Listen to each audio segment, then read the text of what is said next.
اس نے انسانی جسم اختیار کر لیا، اور تجسم الہی مسیحیت کی ایک بنیادی تعلیم ہے۔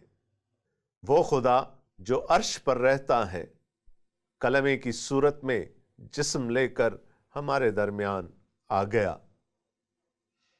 دوستو، اس کا مقصد ہرگز یہ نہیں کہ کلمے نے یا کلام نے اپنی الہی صفات کو، اپنی الوہیت کو آسمان پر چھوڑ دیا اور وہ انسان کی صورت میں اس دنیا میں آ گیا، بلکہ جو یوحنا رسول کہہ رہے ہیں اس کا مطلب یہ ہے کہ وہی کلمہ جو اپنے اندر الوہیت رکھتا تھا، الہی صفات رکھتا تھا، ان سب کے ساتھ ایک انسانی جسم اوڑھ کر اس دنیا میں آ گیا اور کلام مجسم ہوا اور فضل اور سچائی سے معمور ہو کر ہمارے درمیان رہا، اور ہم نے اس کا ایسا جلال دیکھا جیسا باپ کے اکلوتے کا جلال۔ وہ آ گیا، وہ ہمارے درمیان رہا۔ یوحنا رسول اس کی گواہی دے رہے ہیں، وہ آیا، انسان بن کر ہمارے درمیان رہا۔ بلکہ اگر ہم یونانی متن کو دیکھیں تو اس کا مطلب ہے اس نے اپنا خیمہ ہمارے درمیان لگا لیا۔ عزیزو، آپ بنی اسرائیل کی تاریخ سے بہت اچھی طرح واقف ہیں۔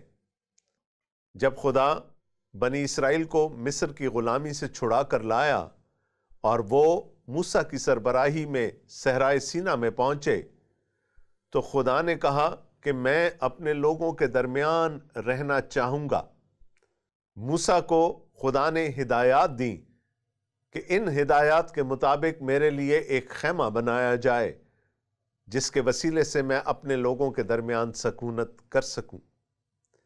اس خیمہ کو خیمہ اجتماع یا دا ٹینٹ آف میٹنگ یا ٹیبرنیکل بھی کہا جاتا تھا۔ جب بنی اسرائیل ایک مقام سے دوسرے مقام پر کوچ کرتے تھے تو بنی لاوی جو اسرائیل کا ایک قبیلہ تھے اس خیمے کو طے کر کے، اس کو لپیٹ کر اپنے کاندھوں پر اٹھا کر لوگوں کے آگے آگے چلتے تھے، اور پھر جب پڑاؤ کا وقت آتا تھا تو سب سے پہلے لگایا جانے والا خیمہ خیمہ اجتماع ہوتا تھا۔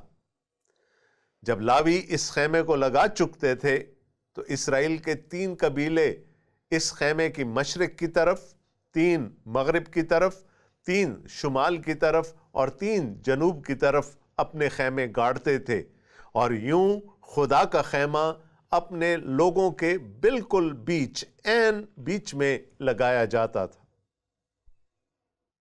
یہاں یوحنا کہہ رہے ہیں کہ جب کلام مجسم ہو کر اس دنیا میں آیا، جب وہ الہی کلام، الوہیت سے بھرا ہوا کلام انسانی لبادہ اوڑھ کر اس دنیا میں آیا، تو اس نے بھی اسی طرح سے اپنا خیمہ اپنے لوگوں کے درمیان لگایا تاکہ وہ اپنے لوگوں کے درمیان خدا کی حضوری کا نشان بن سکے۔ اور پھر وہ بتاتے ہیں کہ نہ صرف یہ بلکہ وہ مجسم کلام فضل اور سچائی سے معمور تھا۔ فضل خدا کی ایک اہم صفت ہے۔ انگریزی میں ہم اس کو گریس کہتے ہیں، یونانی میں اس کو خیرس کہا جاتا، یعنی خدا کی غیر مستحق شفقت جو ہم پر ہوئی۔ تو یوحنا ہمیں بتاتے ہیں کہ نہ صرف کلام مجسم ہوا، نہ صرف اس کلام نے اپنا خیمہ ہم سب کے بیچوں بیچ لگایا، بلکہ اس مجسم کلام میں ہمیں خدا کی وہ صفات یعنی فضل اور صداقت بدرجہ اتم نظر آئیں۔ دوستو، پہلے ہم نے فضل کی بات کی یعنی گریس، اور اب ہم بات کر رہے ہیں جلال کی یعنی گلوری۔ مجسم کلام کے اس دنیا میں آنے کا ایک مقصد تھا کہ وہ خدا کے فضل کو اور خدا کے جلال کو ظاہر کرے۔ لفظ جلال توجہ طلب ہے۔ یہ وہ لفظ ہے جس سے کہ ہر مسیحی بہت اچھی طرح سے آشنا ہے اور ہم اسے اپنی روزمرہ کی بات چیت میں استعمال کرتے ہیں، لیکن شاید ہی ہم میں سے ہر ایک اس کے معنی کو جانتا ہو۔ جلال کیا ہے؟ گلوری کیا ہے؟ کلام مقدس میں دو طرح کے جلال کا ذکر کیا گیا ہے، اور اس کو سمجھنے کے لیے میں آپ کو عہد عتیق میں لے جانا چاہوں گا۔ ہم دیکھیں گے خروج کی کتاب، اس کا 33واں باب اور اس کی 18ویں آیت سے لے کر 23ویں آیت تک۔ یہاں لکھا ہے، تب وہ بول اٹھا کہ میں تیری منت کرتا ہوں، مجھے اپنا جلال دکھا دے۔ موسیٰ بول اٹھا اور خدا تعالیٰ سے ضد کر بیٹھا کہ مجھے اپنا جلال دکھا دے۔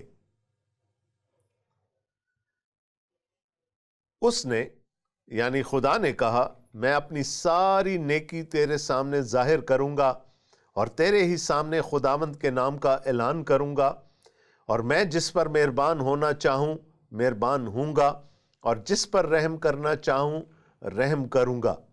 اور یہ بھی کہا، تو میرا چہرہ نہیں دیکھ سکتا، کیونکہ انسان مجھے دیکھ کر زندہ نہیں رہے گا۔ پھر خداوند نے کہا، میرے قریب ہی ایک جگہ ہے، سو تو اس چٹان پر کھڑا ہو، اور جب تک میرا جلال گزرتا رہے گا تجھے اس چٹان کے شگاف میں رکھوں گا، اور جب تک میں نکل نہ جاؤں تجھے اپنے ہاتھ سے ڈھانکے رہوں گا۔ اس کے بعد میں اپنا ہاتھ اٹھا لوں گا اور تو میرا پیچھا دیکھے گا، لیکن میرا چہرہ دکھائی نہیں دے گا۔ موسیٰ نے ضد کی کہ میں تیرا جلال دیکھنا چاہتا ہوں۔ خدا نے کہا، میرا جلال دو طرح کا جلال ہے، ایک وہ نور ہے، ایک وہ چکا چوند ہے جو میرے وجود کا حصہ ہے، جو میرا چہرہ ہے، جو چمک دمک ہے۔ انسان اسے دیکھ کر زندہ نہیں رہ سکے گا۔ یسایہ نبی کے صحیفے کے 6 باب میں ہم دیکھتے ہیں کہ یسایہ نے خدا تعالیٰ کے جلال کو دیکھا، اس نے خدا کو دیکھا، ایک اونچے تخت پر بیٹھے ہوئے دیکھا، اور اس نے سرافیم کو بھی دیکھا جو آگ سے بنے ہوئے فرشتے ہیں، جو خدا کی حضور میں کھڑے تھے اور جن کے 6 ہاتھ تھے، اور ان لکھا ہے کہ ان میں سے 2 سے وہ اپنا چہرہ ڈھانکے رکھتے تھے۔ یہ فرشتے خدا تعالیٰ کے حضور میں 24 گھنٹے کھڑے رہتے تھے۔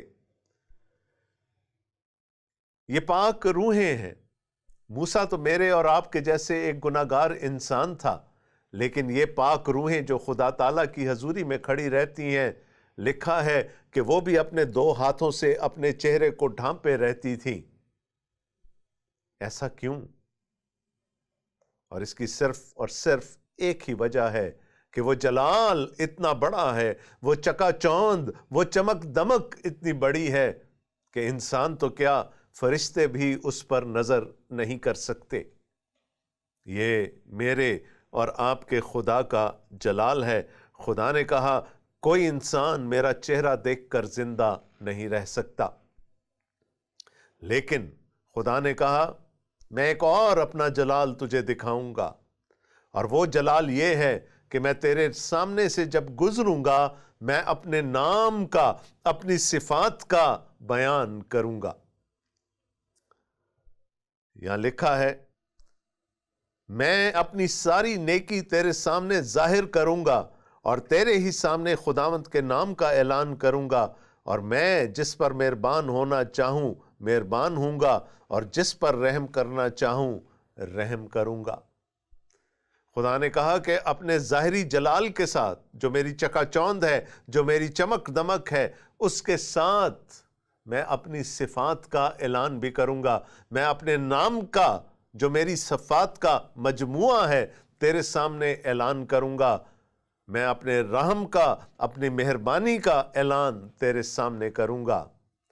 تو ایک تو خدا کا ظاہری جلال ہے جس کے بارے میں خدا نے کہا کوئی انسان اسے دیکھ کر زندہ نہیں رہ سکتا۔ دوسری طرف یہ خدا کا مخفی، پوشیدہ، باطنی جلال ہے، یعنی اس کی تمام تر صفات کا مرکب۔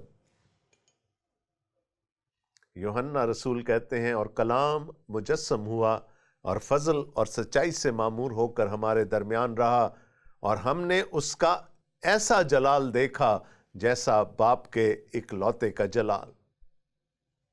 یہاں آپ کے ذہنوں میں شاید یہ سوال ابھرا ہو کہ یوحنا کو اور دوسرے شاگردوں کو خداوند یسوع مسیح میں خدا کا کون سا جلال نظر آیا؟ کیا خدا کا وہ ظاہری جلال انہوں نے دیکھا، یا خدا کا وہ پوشیدہ یا مخفی جلال ان کو نظر آیا؟ میرا جواب ہوگا دونوں۔ یوحنا 2 اور شاگردوں کے ساتھ اس پہاڑ پر موجود تھے جہاں پر خداوند یسوع مسیح کی صورت بدل گئی تھی۔ ان کا لباس جلالی ہو گیا تھا، سفید براق ہو گیا تھا، اور ان کا چہرہ نور انگیز ہو گیا تھا۔ تو یوحنا نے خداوند یسوع مسیح میں خدا کے ظاہری جلال کو بھی دیکھا، اور اس کے ساتھ وہ یہ بھی کہتے ہیں کہ اس میں ہمیں فضل بھی نظر آیا، اس میں ہمیں سچائی بھی نظر آئی، اور اس میں ہمیں خدا تعالیٰ کی تمام صفات نظر آئیں۔ ہم نے اس کا ظاہری جلال بھی دیکھا اور ہم نے اس کا مخفی جلال بھی دیکھا۔ اور وہ جلال کیسا جلال تھا؟ یوحنا کہتے ہیں وہ باپ کے اکلوتے کا جلال تھا۔ یوحنا یہاں جو یونانی کا لفظ استعمال کرتے ہیں اکلوتے کے لیے، وہ ہے مونوگینیس، اور اس لفظ کو اگر میں 2 حصوں میں توڑ دوں تو ایک طرف مونو آئے گا اور دوسری طرف جینز۔ مونو ایک جیسی یا ایک جیسا، گینیس سے ہمارا انگریزی لفظ جینز نکلتا ہے، اور ہم سب کو معلوم ہے کہ جینز کے اندر ڈی این اے ہوتا ہے، اور ڈی این اے ایک نسل سے دوسری نسل تک صفات کو منتقل کرتا ہے۔ آپ نے سن رکھا ہوگا یا پڑھ رکھا ہوگا کہ جہاں کسی کی شناخت کرنی ہوتی ہے، خاص طور پر جہاں کسی کی بلدیت کا تعین کرنا ہوتا ہے، وہاں پر ڈی این اے ٹیسٹنگ کی جاتی ہے۔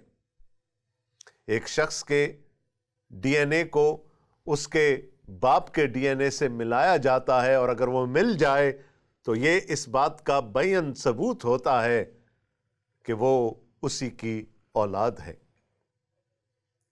مونوگینیس، ایک جیسے جینز رکھنے والا۔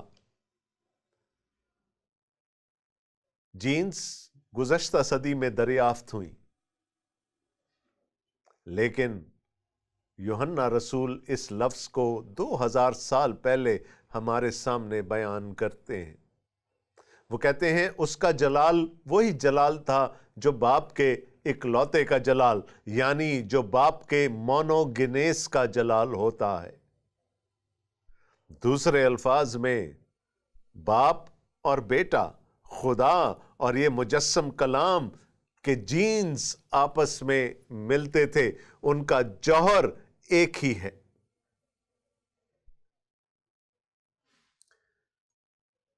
دوستو، کبھی کبھی میں سوچتا ہوں کہ اگر ڈی این اے ٹیسٹنگ کی سہولت آج سے 2000 سال پہلے میسر ہوتی اور خداوند یسوع مسیح کا ڈی این اے ٹیسٹ کروایا جاتا تو اس کے اندر سے کس کے جینز نکلتے؟